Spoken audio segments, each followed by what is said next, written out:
Well equipped is relative. God, it's relative. If we were at peace today and we had only men like you and me in the army, no weapons, they only had maybe equipments, then they are well equipped. But you have to understand something. The challenge... So just to clarify, when we talk equipment here, we're including the weapons as well? No, equipments are different from weapons. Okay. Militarily. When you're talking about your weapons, you're talking about those things that you use to spit fire. When you talk about equipments, there are those things that aid you. Logistic backup. Exactly, spit fire. Okay.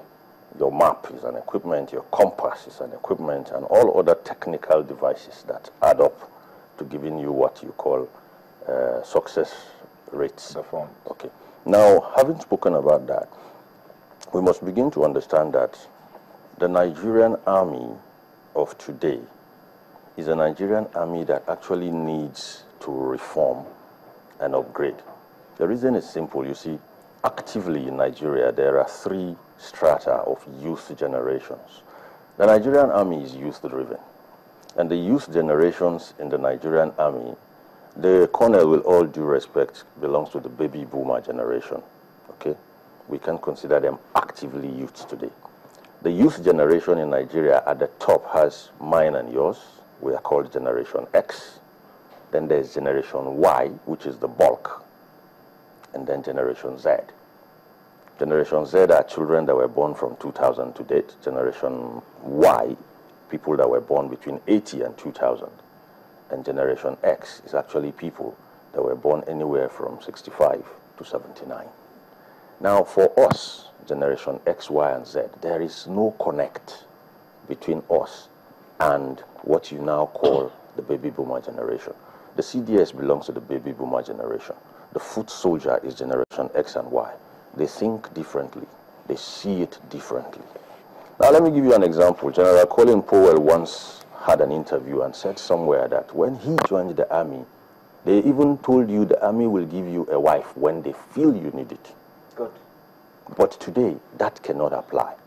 Okay? We are seeing a generation that is computer-driven, a generation that is not national in perspective, but global in perspective. We are seeing a generation that actually does things faster than their parents did because they have things at the top, button. At the touch of a button, they do things. We're seeing a generation that doesn't have to go to Moscow or Russia or Botswana to interact with their peers in other armies. They can chat on time, real time, with people, exchange ideas. So you see that the army has to become more fluid, less rigid, open to what? Idea. Ideas will come in, but if you pass these ideas through our elder generations, they may see it as criticism. So the sociology of, say, militarism is another area of study. Today, we see a situation where a soldier tells you, hey, this weapon is just, in fact, is a contraption. If he says that to a person from the baby boomer generation, it's insubordinate. If he says that to somebody of my generation X, it's feedback. Understand that.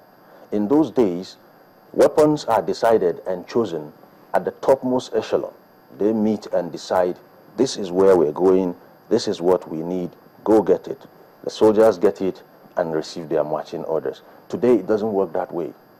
The feedback from the pointsman, the foot soldier, decides from his beret to his boot what you're going to use. Let me use an example Nigerians can key in with. If you look at our teams, when they play our first 11, you observe that there's uniformity up to a certain level, then uniformity pans out. They're all wearing different colors of shoes. And I know one of them whom I asked, why is it that all of you wear different colors of shoes? And I said, look, it's motivational. Anytime I'm wearing a particular color, I tend to do better because it's my favorite color. So we can't change Nigeria's color, but at least I can have my boots express me the way I want it. So if you went to a country like the United States, a soldier gets a gun that is in proportion to the length of his hand. Okay. Yes.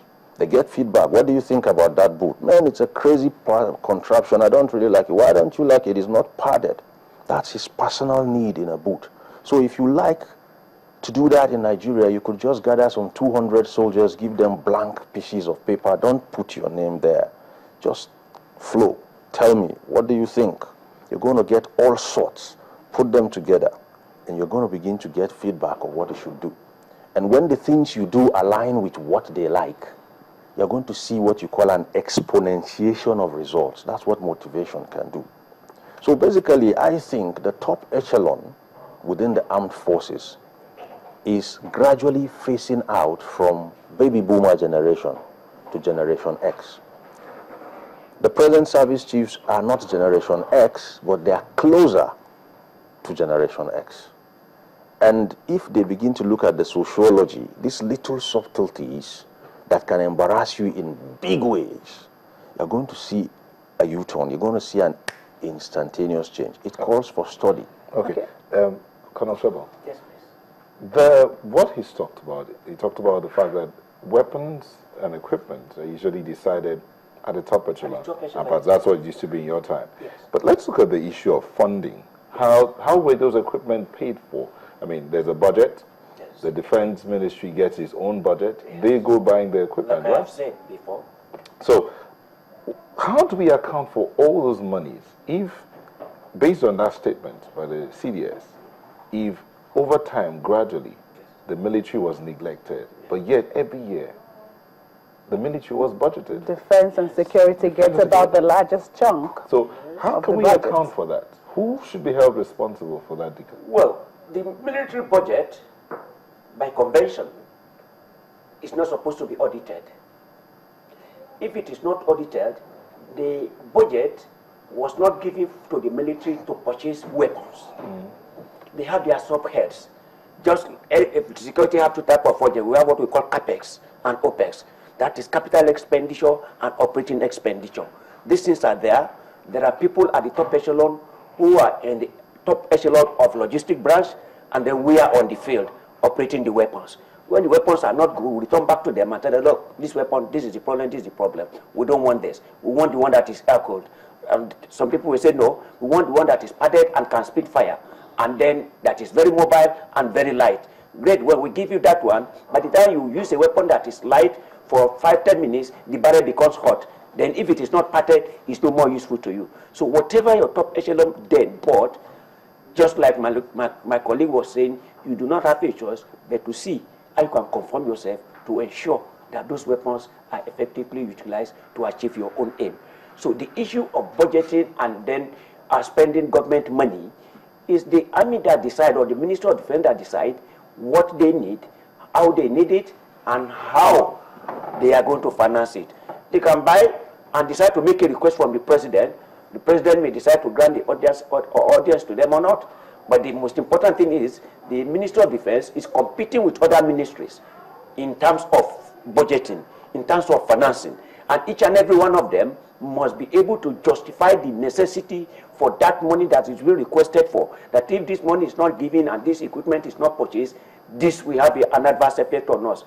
That is what we call the security metrics. If you don't justify it, other people will take the shine away from you. So this is what we are talking about. Okay. Let me come to, just still talking about this issue of who is accounting for what. If we look at the budget for security and defense over the years, it's been, you know, growing. And, yes.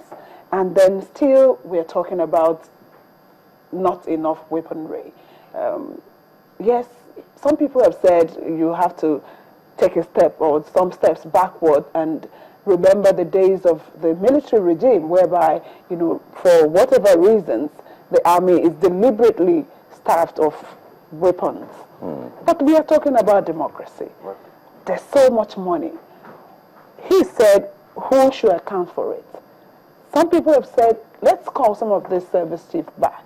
Let them come and tell us how all of these monies have gone. Indeed. You see, when it comes to money, I wouldn't say financial now, I'll use the raw term money. We still find it difficult as a country to stare our nemesis in the face and talk to them or it. That nemesis is corruption. A budget doesn't fall out of the sky. A budget is a sum total of your needs.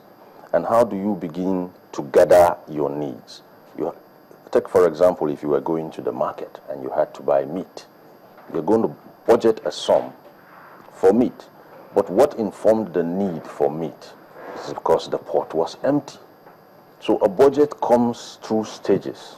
You, first of all, we are assuming at the point you bring your round sum total to the table, you have done all this.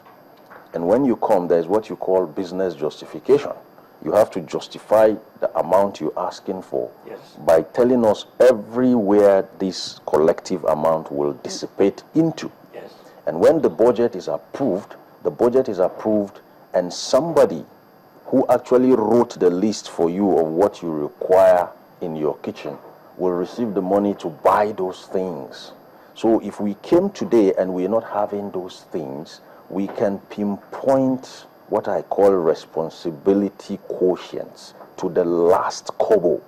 The problem is we lack the courage to stare our nemesis in the face for ethnic, political, and whatsoever reasons and say, hey, there's this much in your coffers. How did you use it? Until we learn to do that, we are not going to get where we want to go. Military budgets are pretty straightforward and simple. They can be tracked, okay? The fact that you got what you asked for doesn't mean we're going to get results if you don't manage and track the dissipation of the budget and get feedback, as I mentioned earlier. If you budgeted, you wanted 9 billion stoves or something like that, we are not just going to say distribute the stoves to the villages. If we give the women the stoves and we don't get the results you told us we're going to get, then you owe us something. So it's about responsibility. People only become responsible when it's time to ask for money, but nobody wants to be responsible when it's time to say how the monies were spent. It doesn't balance out. So these budgets can be explained as far back as we want to take it, except, of course, if those who took this money in